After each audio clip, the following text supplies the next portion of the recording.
want the money, man. He said, needs my money. Where the money at? Hey, bro, look, I made you $9 million in a year.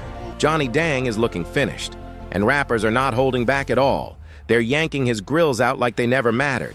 And Sauce Walker made it loud and clear he's done getting played. Free, he wanted to give me some free that was way smaller than it. Kodak Black didn't sugarcoat it either. He made music his stance crystal clear. Now things got serious. Johnny was arrested over claims of fake jewelry, and the rap world started talking heavy. Let's break it all down. The reactions, the accusations, and how this whole situation exploded. It all starts with Sauce Walker. In my mind, I don't want no free. He wanted to give me some free that was way smaller than it. I don't want no free. He wanted to give me some free that was way smaller than it. I don't want no free. I want my money and I want to go over the top, best of the best, biggest of the biggest, make it. A Sauce Walker, a Houston rapper who had been locked in with Johnny Dang for over 20 years. During that time, Sauce wasn't just a regular customer. He was spending serious money. He dropped $500,000 on a Cuban chain, plus custom grills, pendants, and bracelets. Each piece was hitting between $50,000 and $100,000. This wasn't occasional shopping. This was one of Johnny Dang's most loyal, highest-paying clients in Houston. Then March 2026 hit, and Sauce Walker took it straight to the streets. I'm finna take these to the side of me. Go that wall. Go. This wasn't about a small issue or a free piece being off. He was saying Johnny Dang was treating out-of-town celebrities better. Bigger stones, better deals, more love. While Sauce Walker, who had been loyal for 2 decades, was getting less. There'd be times where I would ask him and beg him, be like, hey, bro, look, I made you $9 million in a year. Just give me 4% commission. He said, oh, I'm gonna give you a $2 raise. After all that money and loyalty, he felt straight up played. But the real issue wasn't just about size. It went deeper. Sauce Walker's main accusation was about what was actually inside the jewelry. He claimed Johnny Dang had been using CVD diamonds. I only get paid $10 an hour because I get paid 2% commission every month. What the f is a $2 raise gonna do for me and my kids, bro? Everybody who's watching, if you got anything from Johnny, check because lab-grown stones made music in weeks and passed off as natural VVS diamonds. That price difference is massive. A 1-carat natural diamond can hit $10,000, while a lab-grown one might only cost a few hundred. That boy be putting that C in y'all. And I've had several clients who come in and they'll be like, bro, why my shit tested CVD? Well, I don't fucking know. Y'all gotta ask Johnny, bro. That's Johnny's production. He called it getting finessed. And when it comes from someone you trusted for 20 years, that hits different. And he didn't just talk, he acted. He pulled up the plug, Gio, also known as Jose Madera, a jeweler who used to work inside Johnny Dang's shop before leaving to start his own business. How long we know each other, man? Over some 20 years. I never gave you for free. And I never asked for free, you know? I special design. Sauce Walker dropped $1 million on a brand new permanent diamond grill set. Then he sat on camera and made it public that he was removing his Johnny Dang grills and replacing them. He said it wasn't just for him. He was setting a new standard for Texas. This wasn't even their first clash either. Back in August 2024, Sauce had already shown off a plug Geo grill, which pushed Johnny Dang to respond online with a multi-part video calling out the move. Very, very special. Make sure it precise, good side of the diamond, smooth, so it not be too heavy, too chunky, so you going to wear it for another years. But back then, it was about loyalty and respect. By 2026, it had turned into accusations about fake diamonds. Now Kodak Black had his own issue, but from a different angle. A 2024 video resurfaced showing Kodak going off about a $50,000 custom grill made for him. Then he doubled down with another video. He said, music, the fit was terrible, said his bite felt off, and said the grills were too big, too bulky, and just not wearable daily. He made it clear he wanted his old grills back. Without messing your mouth free. Nothing but love, man. You, one of the few rappers I've been knowing for over 20 years. He wasn't wearing something that cost $50,000 and didn't even feel right. Kodak Black's issue wasn't about diamonds, it was about craftsmanship. But both situations pointed to the same result. Artists spending huge money and walking away unhappy. Two artists, two public complaints, two different reasons, but the same name at the center. Then things escalated even more because a third voice entered, and this one hit harder. This wasn't a customer speaking, it was someone from the inside. Plug Gio wasn't guessing. He had worked inside Johnny Dang's operation. He was involved in production. Business. Yeah. You don't want to rip them up one day, one time, and try to make quick money. That's why a lot of young business entrepreneurs fail, because they tried so hard to make money. That already sounded bad, but that wasn't the main issue. The real explosion came from what he said about the music diamonds. He claimed lab-grown stones were being used in pieces sold as natural VVS diamonds. He even said customers came back after testing their jewelry elsewhere, and the results showed lab-grown stones. He said he couldn't answer for it and told them to ask Johnny Dang directly because those decisions were above him. That right there shook everything. He wasn't speaking vaguely. He described real customers, real pieces, real failed tests, and pointed straight at the top. Now Plug Gio had already left and started his own shop, so Dang's side had an argument. They could say he had a motive to attack, and it didn't help that Sauce Walker went straight to Plug Gio to spend $1 million on new grills. But none of that slowed the story down. The combination of insider claims and client accusations spread fast across hip-hop media. Recap videos dropped instantly. Comment sections went wild, and fans started tagging other artists, asking if their jewelry had been tested. Music. This hit hard because the issue wasn't new. It was already known in the industry. Lab-grown diamonds have been getting cheaper and more common for years. They look nearly identical to natural ones, and most people can't tell the difference. That created temptation and opportunity. Plug Gio's claims tapped into something people already suspected, but had never seen explode like this. And here's what made it worse for Dang. He had already spoken about this problem himself. In a September 2025 interview with KHOU-11 in Houston, he admitted lab-grown diamonds were disrupting the market. He said they looked almost identical to natural stones, and that regular buyers couldn't tell the difference. He even admitted he was losing money on natural diamonds because of the shift. So now, months later, you've got a former employee and a longtime client saying that exact situation was being used against buyers spending huge money. Whether proven or not, the timing was terrible. And while all this was happening, there was another battle already going on. Before the diamond drama, Johnny Dang was already calling out rappers over unpaid jewelry. Music. In January 2026, he posted direct videos naming artists who hadn't paid up. No vague talk, he said names. Sean Kingston, Rich the Kid. He said they took custom pieces and didn't settle their debts. The tone was raw, no PR filter, just frustration. Then he took it further. He claimed over $6.7 million was owed across multiple artists. Names connected to that number included Burna Boy, Justin Bieber, Central C, and Lil Baby. The Burna Boy situation stood out. Dang said Burna wanted a custom watch, but refused a $350,000 deposit, so he declined the job. Then he publicly said whatever watch Burna got wasn't a real Johnny Dang piece. This wasn't his first legal situation either, but this was different. Instead of courts, he went public. And then he did something nobody expected. He made a diss track. He dropped a full rap calling out artists who owed him music money.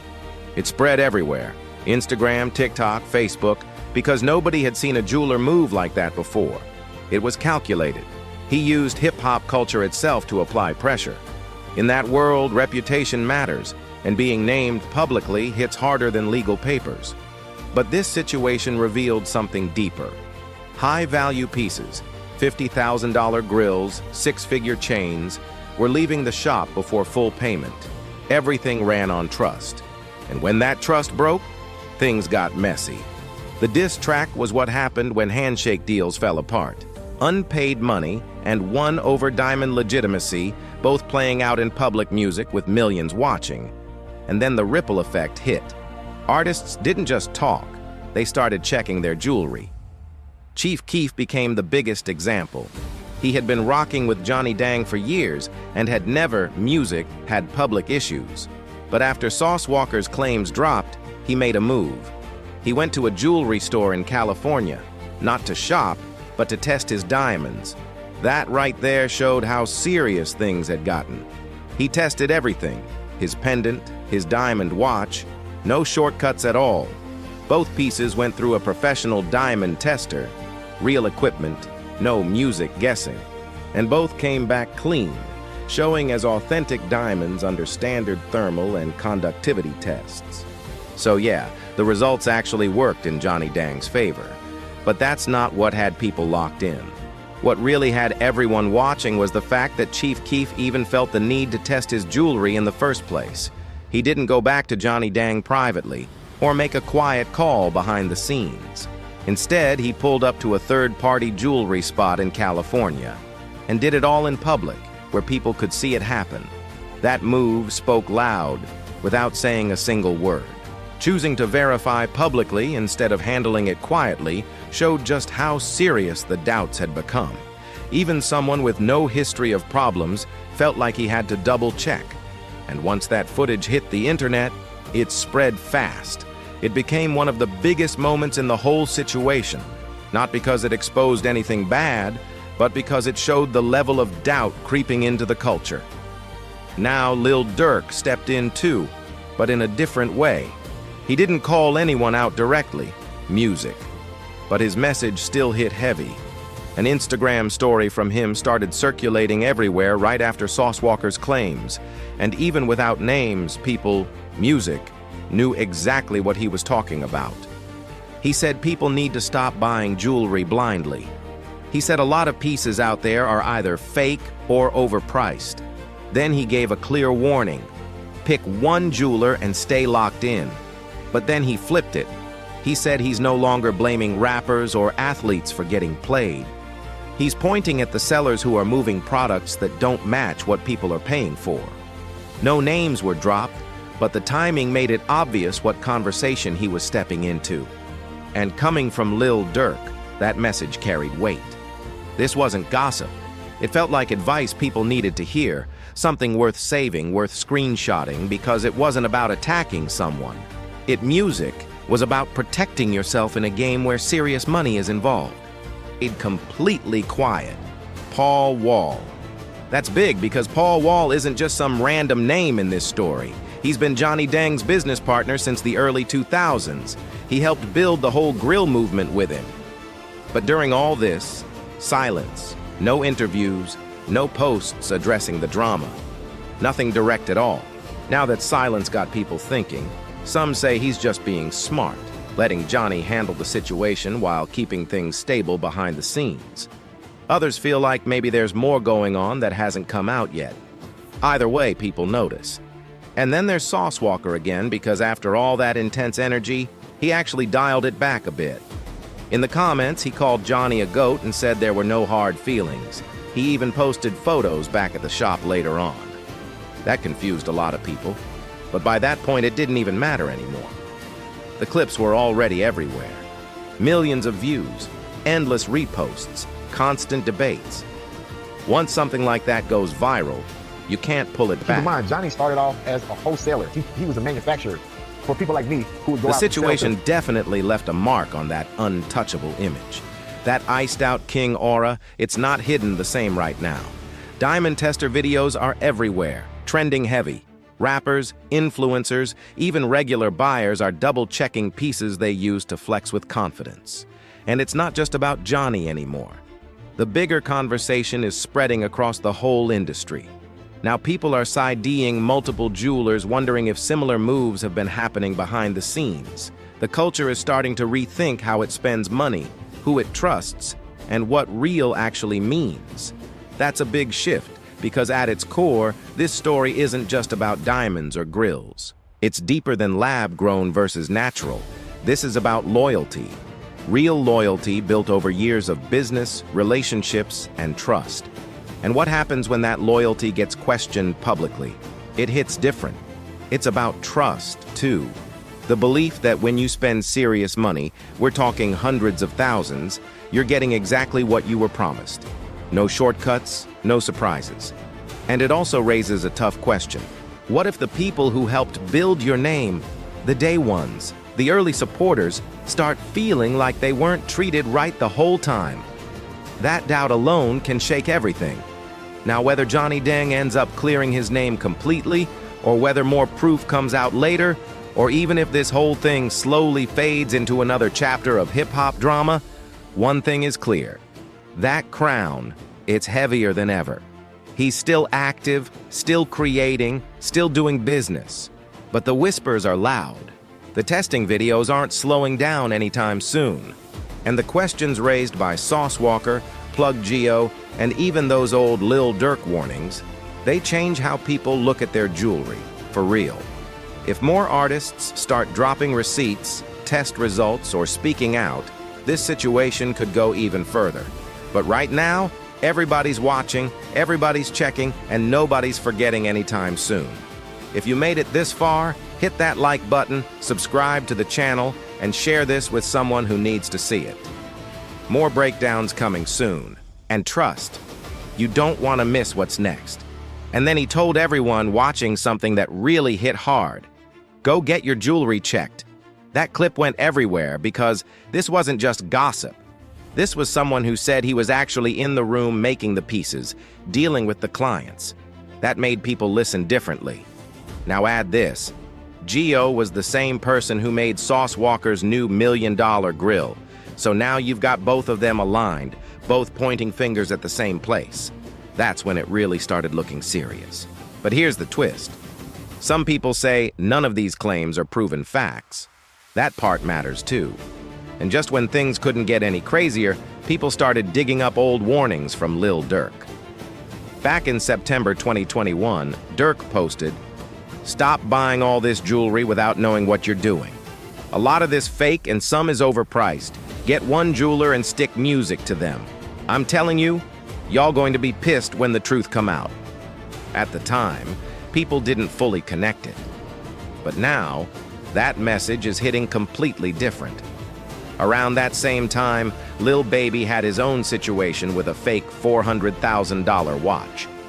Experts online spotted issues quickly, and the jeweler ended up apologizing, refunding him, and music even giving extra jewelry as compensation.